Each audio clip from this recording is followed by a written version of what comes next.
What's up, everyone? Welcome to the video. Today we're going to take a look at how to replace the battery in this Ford Transit Connect key fob. This key fob is going to use replacement battery CR2450. I'll put a link in the description box of this video to where you can purchase these batteries if you're in need. So the first thing we want to do is remove the emergency key that's in the bottom of the key fob. That's done by pressing this button here on the front that my thumb's on, and then the key will pull out like that. Now, if we hold the key fob with the buttons facing down and we take a look at the bottom of it, we see this notch right here.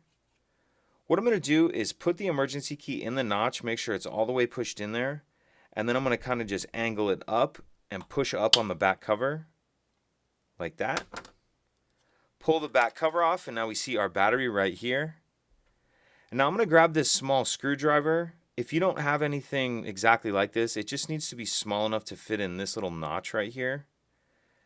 Put it in that notch, get under the edge of the battery, get it out of the holder. We'll grab the new battery, and we want to make sure that we're installing that with the plus side up.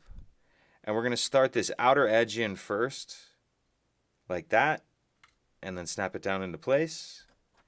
Then we'll grab the back cover, and I'm going to start the top of it in first, put it like that and kind of slide up and then snap it down. Slide our emergency key back in, and that's it. If you could take a second to like and subscribe, it helps us out, and I'd appreciate it. Thank you.